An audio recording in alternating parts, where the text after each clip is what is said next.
정신분석학 용어 중에 Internal Object Relationship이라고 하는 용어가 있습니다.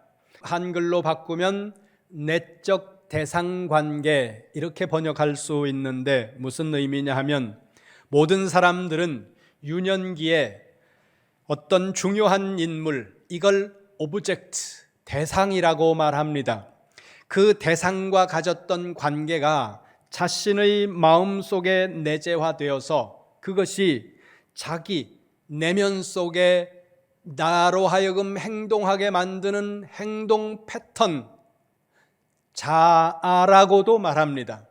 또 다른 사람들은 이것을 우리 속에 있는 우리의 인생을 드라이브하는 운전수라고 이렇게 표현하기도 하는데, 이 내적 관계는 사람이 살아가는 인생 가운데서 수시로 현실 관계에서 나타난다는 거예요. 잘 들으세요. 유년 시절에 내가 가지고 있었던 어떤 대상과의 관계가 어른이 된 이후에 내가 살아가는 인생 속에서 어떤 사람들과의 관계 속에 거기에 나타난다는 거예요.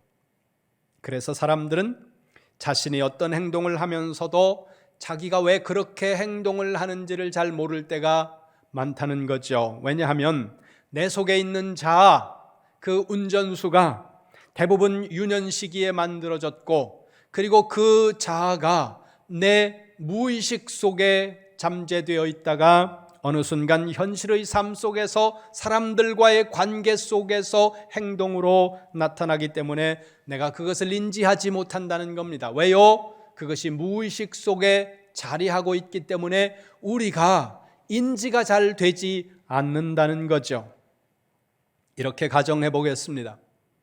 시골에 사는 청년이 대학을 졸업하고 취직 준비를 하면서 도시에 있는 누나 집에서 살기 시작했습니다. 누나에게는 6살짜리 딸이 있습니다. 내일 회사 면접이 있어서 면접시험 준비하느라고 정신없이 열심히 준비하고 있는데 6살짜리 조카가 조르는 거예요. 삼촌 나하고 놀자. 삼촌 공부하고 있는 거 안 보여? 삼촌 바쁘니까 나중에 놀게. 에이씨, 돈도 못 버는 게 맨날 공부한다 그러면서 떨어지기만 하고, 삼촌 왜 우리 집에서 사는데? 삼촌 집에 가. 그러니까 삼촌이 뭐야 이 자식아? 너도 내가 백수라고 무시하는 거지. 너 할아버지 집에 오지 마.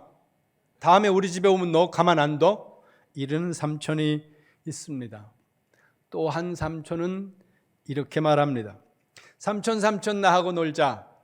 삼촌 바쁜 거 안 보여? 삼촌 공부해야 돼. 바쁘니까 나중에 놀아줄게. 그러니까 에이씨, 돈도 못 벌면서 날마다 시험 공부하지만 떨어지면서 뭐 공부하면 뭐해? 삼촌은 집도 없어. 왜 우리 집에 사는 거야? 삼촌 나가. 미워. 그러니까 삼촌이 우리 조카 화났구나. 삼촌이 20분만 놀아줄게. 근데 삼촌이 지금 급한 일이 있어서 20분 놀아주고 공부해야 되니까 삼촌 공부 끝날 때까지 텔레비 보면서 기다리고 있으면 이따가 공부 끝나면 다음에 삼촌이 다시 놀아줄게. 첫 번째 삼촌과 두 번째 삼촌이 다릅니다. 앞에 있는 삼촌을 우리는 adult child, 성인 아이라고 부릅니다. 뒤에 있는 삼촌을 mature adult, 철든 어른이라고 이렇게 전문가들이 표현한다는 거죠. 대부분의 사람들은 이 둘 중에 하나의 모습에 속한다는 겁니다. 현실 속에 보면 성인 아이가 훨씬 많다는 거예요. 옆에 둘러보세요. 나보지 말고 옆에 보세요. 옆에 있는 사람들 중에 어덜트 차일드가 굉장히 많다는 거예요. 여러분들이 차마 옆에 보진 못하고 마음속으로 우리 집에도 있습니다. 그러는 분들도 아마 있을 거예요.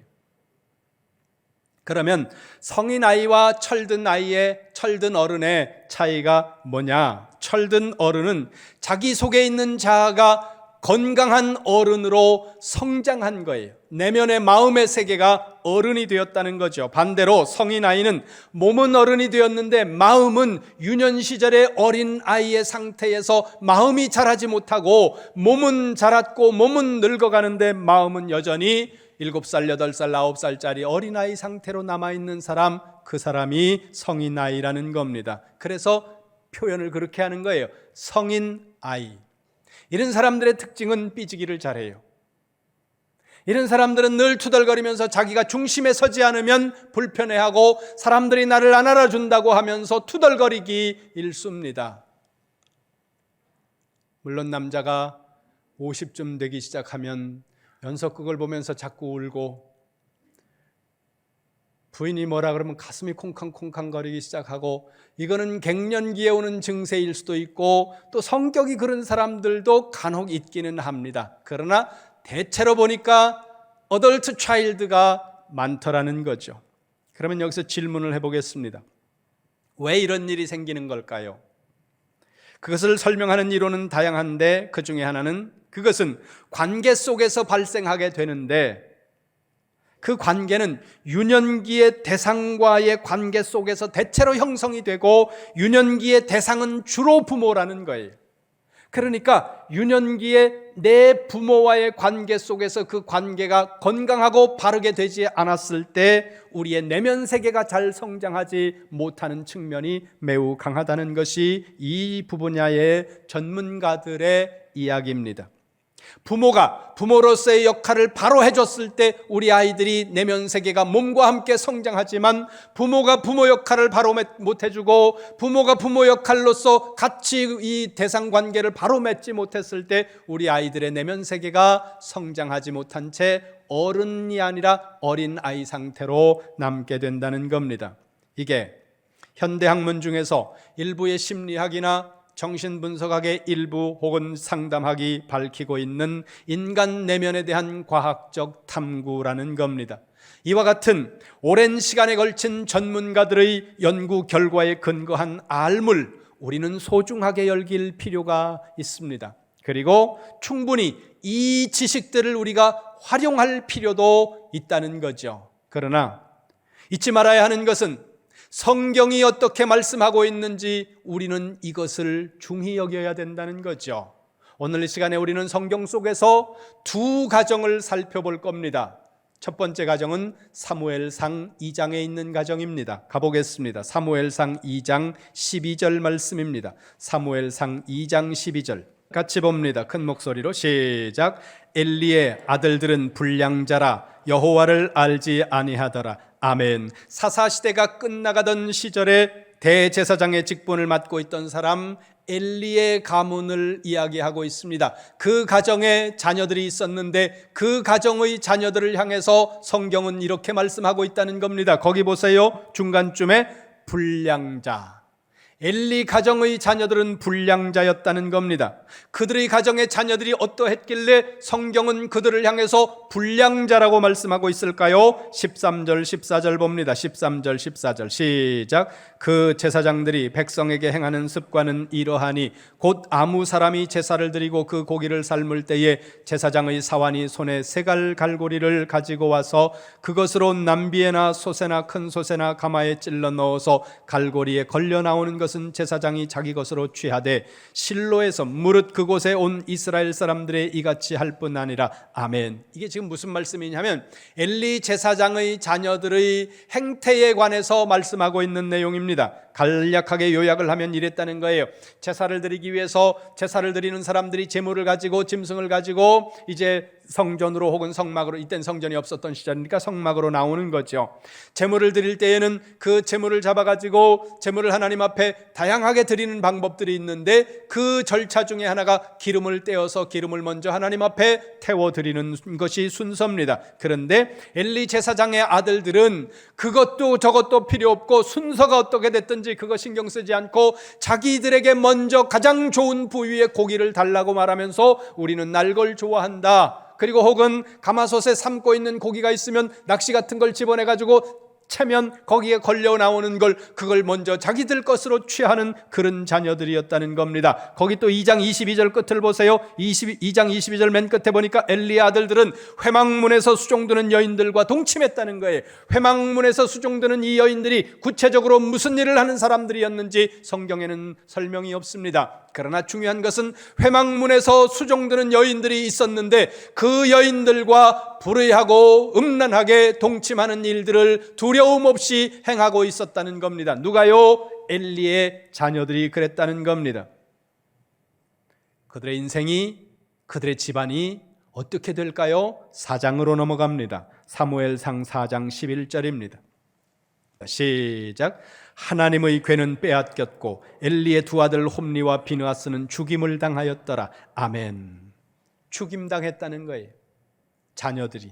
거기 보세요. 마지막에 죽임을 당했다. 누군가에 의해서 죽임당했다는 의미도 있지만 하나님이 그들을 죽음에 던졌다는 의미도 동시에 가지고 있다는 겁니다. 이스라엘의 제일 명문 가문이라고 할 수 있는 대제사장의 가문입니다. 온 세상 사람들이 부러워하는 가문입니다. 그런데 그 가문의 자녀들이 이렇게 한날에 죽어버리고 가문이 몰락하게 되는 그런 가정이 되어버리고 말았다는 거죠. 두 번째 가정은 다윗의 가정입니다. 사무엘하 13장 1절 말씀 찾으세요. 모두 찾으셔서 함께 읽겠습니다. 시작. 그 후에 이 일이 있으니라. 다윗의 아들 압살롬에게 아름다운 누이가 있으니 이름은 다말이라. 다윗의 다른 아들 암논이 그를 사랑하나. 아멘. 우리가 아는 대로 다윗은 부인도 많고 아들들도 많았습니다. 거기 맨 뒤에 1절 맨 뒤에 암논이라는 이름이 나오지요. 이 암논이 다윗과 아히노암이라는 부인 사이에서 생긴 다윗의 첫 번째 아들입니다. 그 첫 번째 아들 암논이 그 다음에 중간에 보세요. 압살롬이라는 아들이 나오지 않습니까? 압살롬은 다윗의 세 번째 아들입니다. 이 압살롬은 마가라는 부인과의 사이에서 태어났는데 압살롬이라는 아들과 함께 딸 하나를 더 낳았습니다. 그 딸의 이름이 다말이에요. 그런데 배다른 오빠인 암논이라고 하는 이 오빠가, 제일 큰 오빠가 그만 배다른 자기 동생 다말에게 몹쓸 짓을 하는 거예요. 14절 보세요. 13장 14절 같이 봅니다. 시작. 암논이 그 다말을 말을 듣지 아니하고 다말보다 힘이 세므로 억지로 그와 동침하니라. 아멘. 자기 동생이 거부하는데도 불구하고 힘으로 암논이라는 오빠가 배다른 여동생 다말을 제압해서 그 동생을 겁탈을 하는 거죠. 다말의 오빠가 누구라고요? 압살롬입니다. 압살롬 이 오빠는 자기 친동생 다말이 배다른 형 암논에 의해서 폭행당하는 이 장면을 보고 가슴속에 그걸 품고 있다가 그 미움과 그 분노를 2년간 가슴속에 조용히 품고 있다가 때가 왔을 때 그 배다른 형 암논을 무참하게 죽인다는 거예요. 그 뒤에 13장 28절 보세요. 28절 같이 봅니다. 시작. 압살롬이 이미 그의 종들에게 명령하여 이르기를 너희는 이제 암논의 마음이 술로 즐거워할 때를 자세히 보다가 내가 너희에게 암논을 치라 하거든 그를 죽이라. 두려워하지 말라. 내가 너희에게 명령한 것이 아니냐. 너희는 담대히 용기를 내라 한지라. 아멘. 자기의 여동생을 강제로 겁탈한 배다른 형 암논을 잔인하게 살해하고 압살롬은 그 길로 도망가서 이스라엘 저 북쪽 국경을 넘어가면 저 헐몬산 밑에 그술이라는 조그만 부족이 있었습니다. 그 부족으로 국경을 넘어서 압살롬 셋째 아들이 도망을 간다는 거죠. 다윗 가정에 몰아치는 비극은 거기서 끝나지 않습니다. 15장으로 갑니다. 15장 14절 사무엘하 15장 14절 봅니다. 같이 봅니다. 시작. 다윗이 예루살렘에 있는 그의 모든 신하들에게 이르되 일어나 도망하자. 그렇지 아니하면 우리 중 한 사람도 압살롬에게서 피하지 못하리라. 빨리 가자. 두렵건대 그가 우리를 급히 따라와 우리를 해하고 칼날로 성읍을 칠까 하노라. 아멘. 그술에 가 있던 세 번째 아들 압살롬이 다윗의 부하 장수 요압의 중재로 인해서 다시금 고국으로 돌아오게 됐는데 몇 년 동안 조용히 있는 것 같았는데 그 조용히 있는 동안 자기 사람들을 만들어서 세를 불린 이후에 아버지의 목을 향해 칼을 들이대면서 아버지 다윗의 왕위를 위협하는 거예요. 아버지 왕을 물러나라고 하는 거죠. 아버지 다윗은 신하 몇 명 데리고 이른 새벽에 신발도 신지 못한 채 아들의 칼을 피해 머리를 숙이고 눈물을 흘리면서 맨발로 감람산 기슭으로 도망을 가야 했습니다. 그런데 다윗 가정의 비극은 이게 끝이 아니었다는 거예요. 열왕기상으로 넘어갑니다. 그 뒤에 성경이 열왕기예요. 열왕기상 1장 1절입니다. 열왕기상 1장 1절 같이 봅니다. 시작. 다윗 왕이 나이가 많아 늙으니 이불을 덮어도 따뜻하지 아니한지라. 아멘. 다윗 왕이 나이가 많이 들었습니다. 이불을 덮어도 따뜻하지 않을 만큼 그의 몸은 늙었고 따라서 레임덕이 왔겠죠. 레임덕은 절름발이 올이라는 뜻입니다. 어떤 권력을 행사하는 사람이 더 이상 그 자리에서 자기의 정책과 자기의 힘을 쓸 수 없는 상황, 그래서 그 영향력이 잘 미치지 않는 상황이 절름발이 오리처럼 기우뚱기우뚱 하면서 걷는다 그래서 레임덕이라고 그럽니다. 그 다음 상태가 데드덕이에요. 죽은 오리라는 거죠. 자리에 앉아있기는 하지만 아무 힘도 먹히지 않고 아무 영향력도 미치지 못하는 그런 상황. 다윗은 늙었습니다. 레임덕을 지나 데드덕 상태가 와버린 겁니다. 5절입니다. 그 상태에서 문제가 발생합니다. 1장 5절 말씀 같이 봅니다. 시작. 그때에 핫깃의 아들 아도니아가 스스로 높여 이르기를 내가 왕이 되리라 하고 자기를 위하여 병거와 기병과 호위병 50명을 준비하니 아멘. 다윗의 부인 중에 핫깃이라는 여성이 있었는데 그 핫깃이라는 여성과의 사이에서 아들 하나가 태어나는데 그 아들이 네 번째 아들 아도니아라는 아들이었다는 겁니다. 네 번째 아들 아도니아가 아버지가 힘이 다 빠져서 영향력이 미치지 않는 상태임을 보고 이렇게 말하는 겁니다. 이제부터 내가 왕이다. 공식적으로 왕위를 선양해야 되는데 그런 절차가 없이 내가 왕이라고 이야기를 해버렸다는 거예요. 이것도 반역이라는 겁니다. 자, 보세요. 다윗의 첫 번째 아들이 누구라고요? 암논입니다. 암논은 세 번째 아들 압살롬에 의해서 살해됐습니다. 사라져버렸다는 거예요. 두 번째 아들이 아비가일이라는 여성과의 사이에서 태어난 길르압이라는 아들입니다. 아비가일이 누굽니까? 나발의 아내였습니다. 갈렙의 후손 중에 갈멜에 사는 부자 나발이 있었다는 거예요. 부자 나발이 있었는데 이 부잣집에 다윗이 도망다니던 시절에 도움을 좀 청합니다. 나에게 좀 도움을 주세요. 그랬는데 이 부자 나발이 다윗이 누군지 모르고 이렇게 얘기하는 거예요. 요즘에 주인을 배신하고 도망다니는 노비들이 많다 그러더라. 도망다니는 이 노비들, 떨거지들 내가 왜 도와줘야 되는데, 그리고는 이런 지하에 거절해버렸습니다. 다윗은 분노하고 자기가 모욕을 받았다는 그 마음에 자기를 따르던 군사들을 데리고 나발의 집을 치기 위해서 말을 타고 달려가는 거예요. 다윗이 온다는 소문을 부인 아비가일이 들었습니다. 아비가일은 다윗에 대해서 알고 있었거든요. 다윗이 우리를 치는 날에는 모든 가문이 멸문치화를 당하게 됐으니까 먹을 걸 싸가지고 다윗이 달려오는 길을 향해서 마중을 나가서 다윗 앞에 엎드리면서 몰라서 그랬습니다. 그래서 다윗의 마음을 누그러뜨리고 자기 남편의 가문을 구해요. 그 일이 있은 다음에 열흘 있다가 그 나발이 죽었습니다. 성경은 하나님이 나발을 치셨다고 말씀합니다.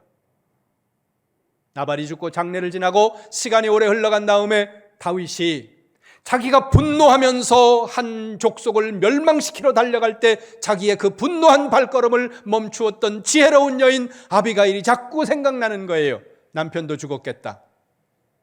데려다가 부인을 삼은 거예요. 그리고 애를 낳는데 그 사이에서 태어나는 아이가 길르압이라는 두 번째 아이입니다. 두 번째 아들 길르압은 성경에서 여기 딱 한 번만 나오고 역사의 무대 속에서 그의 이름이 거론되지 않는다는 거죠. 아마도 병약했거나 아니면 일찍 죽었을 것이라고 구약 신학자들은 추측을 합니다.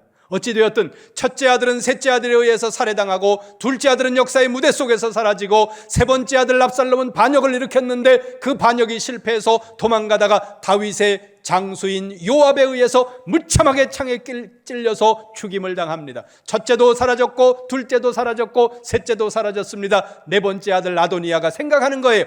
이젠 나네. 그런데다가 이 아도니아의 조건이 어떤 조건이었는지 보세요. 6절 보세요. 6절 1장 6절 열왕기상 같이 보세요. 시작. 그는 압살롬 다음엔 태어난 자요 용모가 심히 준수한 자라. 그의 아버지가 내가 어찌하여 그리하였느냐고 하는 말로 한 번도 그를 섭섭하게 한 일이 없었더라. 아멘. 거기 보세요. 압살롬 다음에 태어난 네 번째 아들인데 용모가 심히 준수했다는 거예요. 비주얼이 끝내줬다는 거예요. 너무너무 잘생겨서 누가 봐도 한 나라의 제왕으로서 손색이 없을 만큼의 비주얼을 이가 가지고 있었다는 거죠. 7절 보세요. 7절 같이 봅니다. 시작.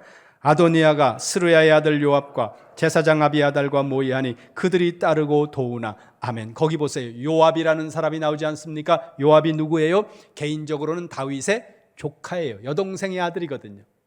그리고 다윗 왕국의 군 총사령관입니다. 다윗이 가장 신뢰했던 3명의 장수들 가운데 한 사람이 요압이에요. 압살롬의 반역을 진압한 사람이 요압입니다. 요압은 다윗 왕국을 만든 오른팔과 같은 사람인데 그 사람이 아도니아 편에 붙은 거예요. 왜요? 누가 봐도 다음번 왕은 이 사람이거든요. 앞에 다 죽었죠. 왜 못 끝내주죠?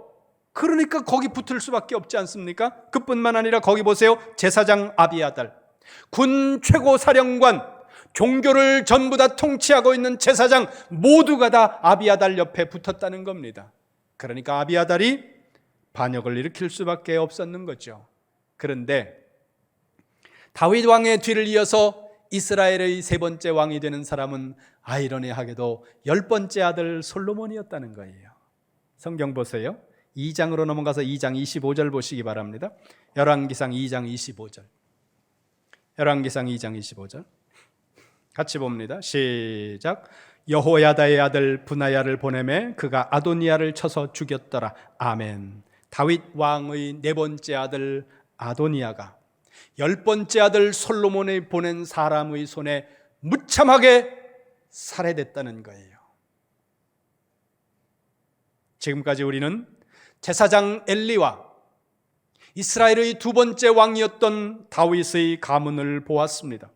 이 2 가정 모두 이스라엘에서 가장 명문가이고 가장 화려한 가정이고 그랬는데 이 2 가정이 비극과 눈물과 탄식과 아픔으로 얼룩진 가정이더라는 거예요. 그렇다면 이 가정의 자녀들은 왜 이런 삶을 살게 되었고 그들의 가정은 왜, 그들의 삶은 왜 피와 눈물로 범벅이 된 그런 삶을 살아야 했을까? 그런 아픈 가정이어야 했을까? 물론 Internal Object Relationship이라고 하는 이 이론으로 이들의 가정의 문제를 우리가 정확하게 진단할 수도 있을 겁니다. 그런데 성경이 어떻게 진단하는지가 더 우선이라는 거예요. 성경이 뭐라고 진단하는지 오늘 본문 사무엘하 12장 10절을 보시기 바랍니다. 사무엘하 12장 10절입니다. 같이 봅니다. 시작. 이제 내가 나를 업신여기고 햇사람 우리아의 아내를 빼앗아 내 아내로 삼았은즉 칼이 내 집에서 영원토록 떠나지 아니하리라 하셨고 아멘. 중간 뒤쪽을 보세요. 하나님께서 다윗을 향해 말씀합니다. 뭐라고 말씀합니까? 이렇게 말씀하세요. 칼이 내 집에서 영원토록 떠나지 아니하리라. 칼이 뭐예요? 아픔과 눈물과 탄식과 비극입니다. 형제간의 살인입니다. 분쟁이에요. 갈등입니다. 이것이 영원히 네 집에서 떠나지 않고 계속해서 반복이 될 것이다. 하나님이 말씀하셨다는 거죠. 그러면 왜 하나님은 하나님의 마음에 가장 합한 사람이라고 인정했던 다윗의 가정을 이토록 하셨을까? 여호와의 이름으로 여호와의 칼을 들고 여호와의 전쟁을 싸워서 여호와의 나라를 이루었던 가장 이스라엘의 찬란한 왕이 다윗이었는데 왜 그의 가정의 자녀들이 이렇게 눈물과 탄식 속에 살아가도록 하나님은 허용하셨을까? 대답이 이거 10절 맨 앞에 있다는 거예요. 하나님이 이렇게 말씀하세요. 내가 나를 업신여겼다. 네가 나를 업신여겼어. 하나님이 업신여김을 당했다는 거예요. 하나님이 모욕을 당했다는 거예요. 예전에 어떤 드라마에서 김영철이라는 연세 드신 그 배우 있지 않습니까? 그 배우가 그 드라마에서 그렇게 얘기해요. 넌 나에게 모욕감을 줬어. 하나님이 지금 그러시는 거예요. 넌 나에게 모욕을 줬어. 넌 나를 모욕했어. 하나님이 모욕을 받았다는 거예요. 그러면 지금 하나님이 다윗의 어떤 일로 말미암아 다윗이 하나님을 모욕했다고 하나님이 말씀하고 있을까요? 여러분들이 잘 아시는 대로 밧세바 사건입니다. 자신의 충직한 부하 우리아의 아내를 빼앗아 자기의 침실로 끌어들였던 이 사건이 하나님은 네가 나를 모욕했다 이렇게 말씀하시는 이유라는 겁니다. 남편이 있다는 사실을 알았어요. 그리고 그 남편이 지금 이 왕이 나가서 목숨을 걸고 싸워야 하는 그 전장에서 대신 목숨을 걸고 싸우고 있는 자신의 부하라는 사실도 알았고 그랬는데 옥상에서 거닐다가 건너편 기슭에서 어느 집에 목욕하는 여인의 그 뒷모습에 그만 그 왕이 미혹돼서 남편이 있는 걸 알고 부하의 아내임을 알고도 자기의 침실로 끌어들여서 부적절한 관계를 맺었던 이 사건이 하나님은 말씀합니다. 네가 나를 무시했고 네가 나를 멸시했고 네가 나를 모욕했다. 여러분 기억하세요? 우리가 짓는 죄는 사람에게 짓습니다. 그런데 하나님은 말씀하신다는 거예요. 사람을 향하기 전에 그 죄가 나를 향하여 모욕하는 일이다. 하나님이 말씀한다는 거예요. 이걸 잘 생각하셔야 된다는 거죠. 난 저 사람에게 잘못했다고 생각해요. 난 저 사람에게 죄를 지었고, 난 저 사람에게 불평하고, 난 저 사람에게 분노하고, 난 저 사람에게 화를 낸다고 생각하는데 하나님은 이렇게 보신다는 거예요. 넌 나를 모욕했어. 이걸 정말 뼈저리게 깨달은 것이 다윗이었기 때문에 다윗은 그의 인생 모든 순간을 하나님과의 관계 속에서 해석한다는 거죠. 그 중요한 사건이 다윗이 압살롬의 반역을 피해서 도망갈 때, 나루턱을 지날 때 사울 가문에 남아있던 사람 하나가 나와서 다윗을 저주합니다. 피 흘린 자여 가라 가라. 우리식으로 말하면 그래, 네가 사울 가문의 피를 그렇게 흘리고 왕권을 네가 가져갔지? 잘됐다. 너도 피 좀 흘려봐라. 죽어라 죽어라. 그러면서 저주하는 거예요. 그때 다윗 옆에 있던 신하들이 이렇게 얘기합니다. 왕이여, 말씀만 하시면 내가 당장 건너가서 저 죽은 개 같은 자의 목을 당장 잘라가지고 올 겁니다. 명령만 하십시오. 그럴 때 다윗이 이렇게 얘기합니다. 내가 가만히 있는데 자네가 왜 그렇게 화를 내냐? 하나님이 저 사람 보고 나를 저주하라고 허락해서 저 사람이 하는 거다. 하나님이 허락하지 않으면 아무것도 일어나지 않는다. 가만히 있어라. 여러분 보세요. 그 사람이 다윗을 저주하는데 다윗은 누굴 보고 있는 거예요? 하나님을 보고 있는 거예요. 오늘 우리가 죄를 지을 때 대부분 사람들을 향하여 죄를 짓고 있는데 그 죄를 하나님은 하나님을 향한 것으로 보고 계신다는 거죠. 그런 거로 여러분 죄를 두려워해야 됩니다. 바울은 이렇게 해요. 죄는 모양이라도 버려라. 죄가 아니고 죄처럼 보이기만 해도 그 죄를 버리라는 거예요. 왜요? 죄가 이처럼 무섭기 때문에. 여러분 2장으로 가볼까요? 사무엘상 2장으로 다시 돌아가 봅니다. 사무엘상 2장 17절 말씀. 사무엘상 2장 17절 같이 봅니다. 시작.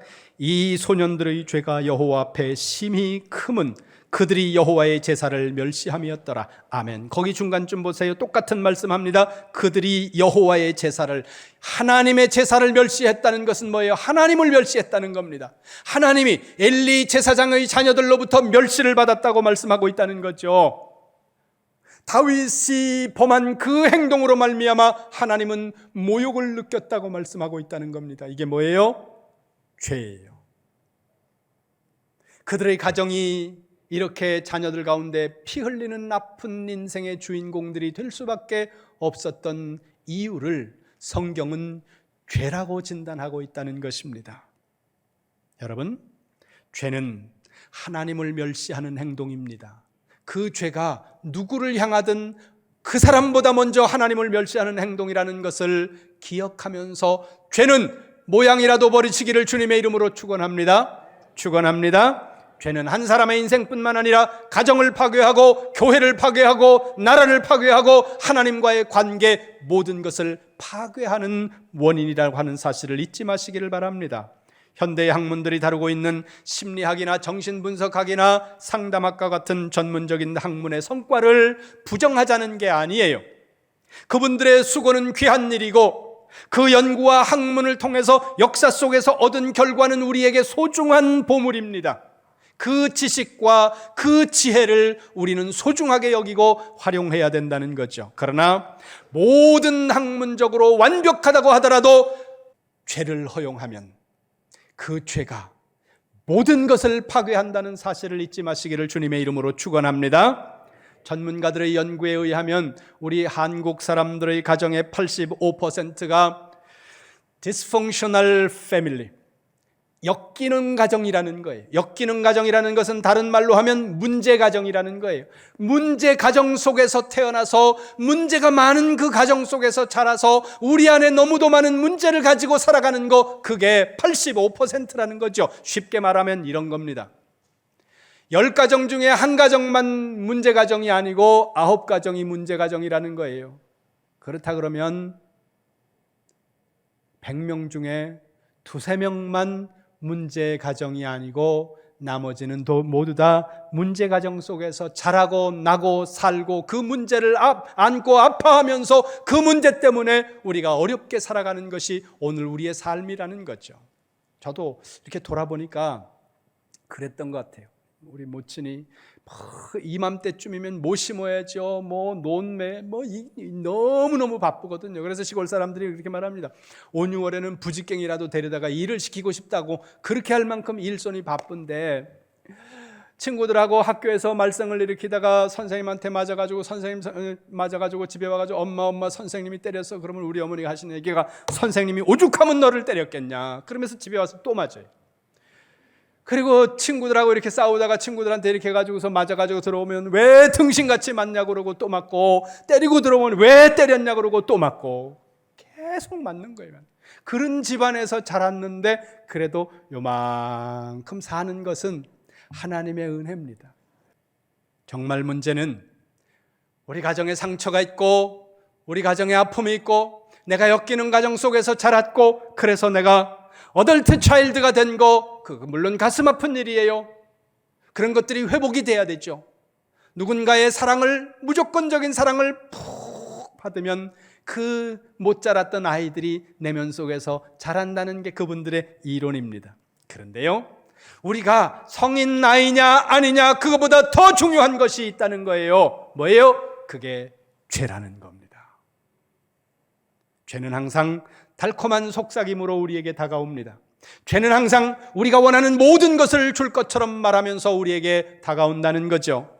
에덴 동산을 찾아온 죄는 하와를 향해 이렇게 말합니다. 창세기 3장 5절에 보니까 너희가 그것을 먹는 날에는 너희 눈이 밝아져 하나님과 같이 되어 선악을 알 줄 하나님이 아심이라. 거기 보세요. 너희 눈이 밝아질 거야. 너희가 지혜로워질 거야. 너희가 더 많은 것을 알고 더 많은 것을 보고 더 많은 것을 누리게 될 거야. 너희가 마치 하나님처럼 될 거야. 그런데 거짓말이었다는 겁니다. 죄가 들어오자 죽음이, 파괴자가 우리의 인생에 들어와 버렸다는 거죠.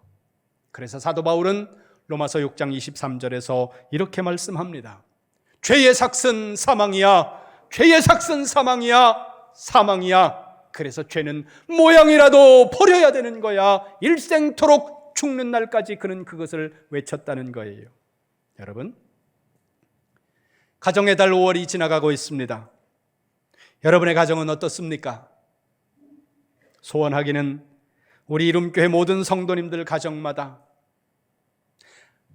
아내는 결실한 포도나무처럼 아름답고 자녀들은 어린 감람나무같이 막 자라는 새싹처럼 아름답고 복된 가정들이 되시기를 주님의 이름으로 축원합니다. 그러기 위해 여러분의 자아가 mature adult가 되는 것도 중요하지만 작은 죄라도 여러분 가정의 울타리를 넘어오지 못하도록 말씀과 기도를 붙들고 경건함과 거룩함 가운데 여러분의 가정을 지켜나가는 지혜로운 믿음의 가정들이 되시기를 주님의 이름으로 축원합니다.